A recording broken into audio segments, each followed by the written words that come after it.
Beleza? Tudo bem? Tudo jóia com vocês? Voltamos aí para mais uma aula nossa aí do nosso CHC, o nosso curso de História completo, voltado para quê? Para concursos vestibulares e também para militar, Enem, seja o que tudo que caia conteúdos de História na sua prova.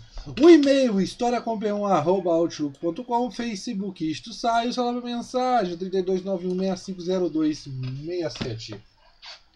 Como você pode olhar aqui do lado, a aula é sobre o resumo PM Bahia / Bombeiro MG. Por que, professor, você está fazendo essas duas aulas?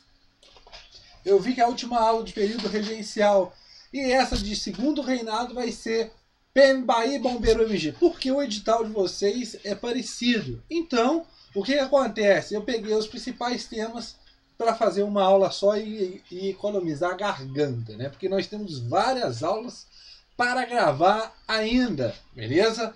Hoje é domingo, pé de cachimbo. Então vamos lá. Bombeiro MG PM Bahia. Pessoal, depois aqui embaixo vai estar o link nas descrições, vai estar o link remetendo vocês à playlist de História do Brasil, aonde vai estar falando lá da aula tal, número tal, sobre segundo reinado, que é super completo. Depois eu falo para vocês os benefícios, ok? Continuando. Segundo reinado. Pessoal, o segundo reinado se dá através do quê? Do golpe da maioridade, 1840, até 1889, com a proclamação da República. É um período de um governo muito extenso. E, se comparando ao primeiro reinado, é mais extenso ainda. Mas nós temos que observar por que esse segundo reinado foi tão longo. Por que Dom Pedro II conseguiu ficar tanto tempo no poder e seu pai, Pedro I, foi abdicado, abdicou-se do trono a favor de sua filha e foi embora, por causa das pressões? Nós temos que observar que esse primeiro ponto é essencial, de muita importância, para você entender todo o segundo reinado. A estabilidade política. Pessoal, o primeiro reinado tinha que as desavenças entre, vamos dizer, o Partido Brasileiro e o Partido Português. Aqui no segundo reinado, lá daquela separação do liberal moderado, onde você vai ter os progressistas, os regressistas, vai nascer dos progressistas os liberais e dos regressistas os conservadores. E o que nós observamos nesse momento? Observamos que esses dois partidos, liberais e conservadores, vão ser os principais partidos que vão figurar o cenário político do Brasil no segundo reinado. A diferença entre um ou outro. Tinha algumas diferenças, sim, mas na hora de governar, quando eles estavam na frente do governo, você via que parecia farinha do mesmo saco, né? Não via diferenças, ok? Então o que nós temos que observar aqui primeiramente? Por que dessa instabilidade se nós temos dois grandes partidos? Dom Pedro II vai fazer uma jogada de mestre, vai fazer uma conciliação. Ora vai estar o liberal no poder e ora vai ter um conservador no poder. Ora o liberal vai atender aos seus ideais, ora os conservadores vão atender aos seus ideais. Mas mesmo assim, ideais que não fogem um do outro. Não tem muita diferença entre eles. Então, o segundo reinado, ele passa todo esse período com quase nenhuma revolta de caráter importante, que vai contestar o segundo reinado.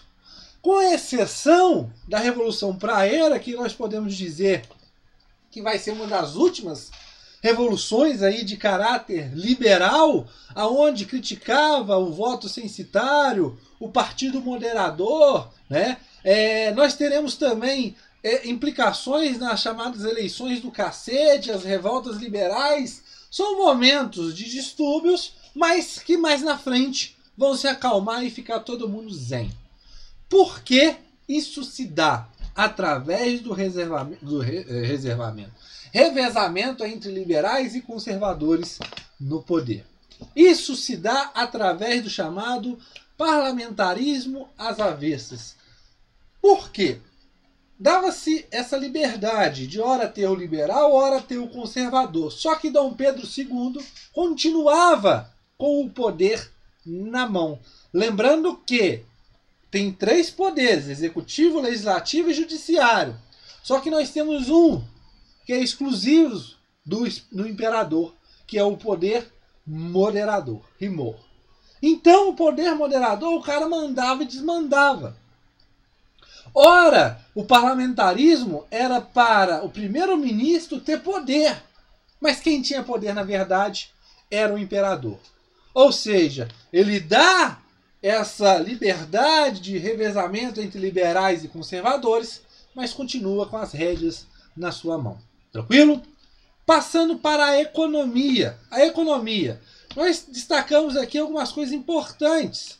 A tarifa Alves Branco, que é uma tarifa que foi criada no intuito protecionista, proteger o mercado interno e, consequentemente, alavancar a substituição de importações, ou seja, produzir aqui aquilo que poderia ser importado, e também nós temos um chamado surto industrial. Não uma revolução industrial, mas um surto. Como, por exemplo, a era Mauá. O empreendedor Mauá, que vai fazer várias coisas, né, no ramo da ferrovia, entre outros, né, mas vai ser um surto industrial. E o que era a tarifa Alves Brancos de 30 e 60? Por exemplo, o Brasil produzia essa caneta aqui, beleza? Vamos dizer que lá na Inglaterra produzia este relógio. E aqui no Brasil, olha só. Aqui no Brasil produzia-se essa caneta e este relógio, ok? Beleza. Quando esse relógio vinha da Inglaterra, ele chegava aqui no Brasil e esse relógio percebia que tinha outro relógio sendo produzido aqui também no Brasil. Ou seja, tem um similar dentro do Brasil. E o que acontecia? Esse relógio que entrava no Brasil e tinha um similar, aqui produzido dentro do Brasil também, ele ia pagar 60%. A caneta vinha também da Inglaterra, por exemplo. Chegava aqui no Brasil, tinha um similar, era produzida a mesma caneta aqui no Brasil, essa caneta pagaria 60% de imposto. Ou seja, essa caneta inglesa ficaria mais cara que a brasileira, o protecionismo. E de 30%, caso esse pente não fosse produzido aqui no Brasil e viesse lá da Inglaterra e não encontrasse similar aqui do Brasil, ele entrava com 30%. Ou seja, o que eu quero dizer? Caso um produto que vinha de fora e encontrava algum produto similar a ele aqui no Brasil, pagava uma taxa maior, 60%. Caso o produto que vinha de fora e não encontrasse similar aqui, pagava 30%. Então é uma tarifa protecionista, na ideia de proteger o mercado, e também a ideia de levar a substituição de importações, ok? O café. O café vai ser de suma importância, até mesmo, principalmente, no Primeira República, né? Que nós vamos observar até as ideias políticas de valorização do café, como o Convênio de Taubaté, que rimou, né? Então, o que nós vamos entender aqui? O café ganha grande destaque econômico no Brasil, não é o único, mas é o que leva mais na balança exportadora, tranquilo? E o café vai ajudar também na chegada de imigrantes. Imigrantes que vêm em busca de novos serviços, nova melhora de vida, né? Que a Europa passava por momentos críticos. E nós observamos o que também? Observamos que o imigrante começa a chegar no Brasil porque nós vamos ver lá na frente o abolicionismo. Ideias de abolição da escravidão começam a ficar mais concretas. E a ideia de substituir a mão de obra.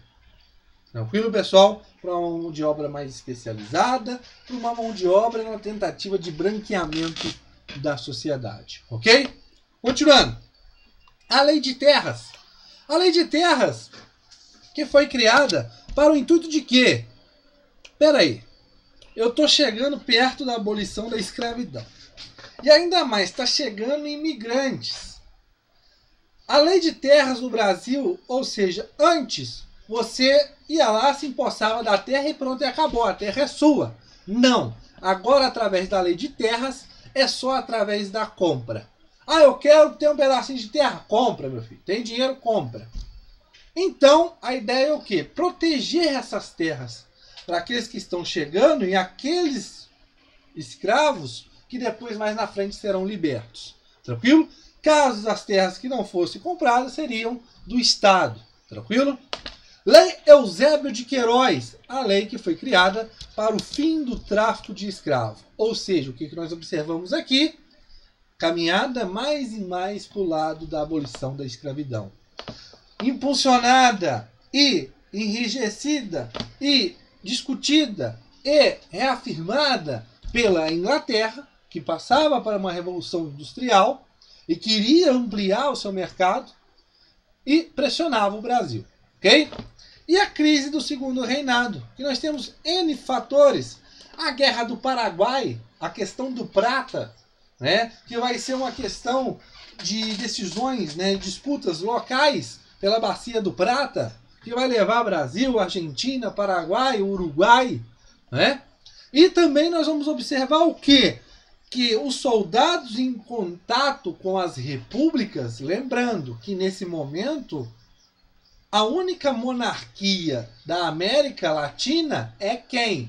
O Brasil. O resto tudo é república. Então, essas ideias republicanas começam a entrar cada vez mais no Brasil. Ok? A questão religiosa, as brigas entre a maçonaria e a Igreja Católica, a questão militar, né, a questão religiosa, até Dom Pedro vai mandar prender o bispo. A questão militar, aonde os militares querem uma maior participação na política. E também por causa de quê? Os militares saíram vitoriosos na Guerra do Paraguai. Tranquilo? E os movimentos abolicionistas, né? Como leis como o de ventre livre, o sexagenário e até mesmo a Lei Áurea. Tranquilo, pessoal? Mas temos que tomar um cuidado. A abolição da escravidão foi boa? Foi. Mas só que os ideais que a abolição da escravidão teve não foram amplos. Como assim? O cara é ex-escravo. O cara era escravo, ele tinha alguma importância para o Estado, para o fazendeiro. Agora não, o cara é ex-escravo, o cara é livre. O fazendeiro pode optar por uma mão de obra mais qualificada e até mesmo mais barata, porque o cara está vindo para trabalhar de qualquer jeito, do imigrante. E o que acontece com esse ex-escravo? Ele vai começar sendo deixado de lado. Vai começar a ser marginalizado. Vai ser tratado como as causas perigosas, né? A causa da marginalidade. Então, o que nós observamos é que as políticas, as políticas feitas pelo Estado não absorveu muito parte dessa mão de obra escrava, ok? Ex-escravo. Continuando. E os movimentos republicanos que vão começar a ganhar força até chegar à proclamação da República, ok? Lembrando para vocês, se inscreva em nosso canal onde você não é inscrito ainda, este Sattler. Você clicando em playlist, você tem todos esses benefícios.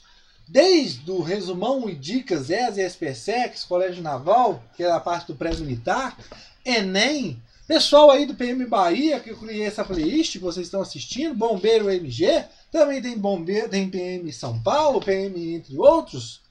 E também, principalmente, eu quero que vocês, de acordo com o edital de vocês, essas 3 playlists. Eu sou enjoado de falar isso toda aula? Sim, porque eu quero ver seu bem, ok?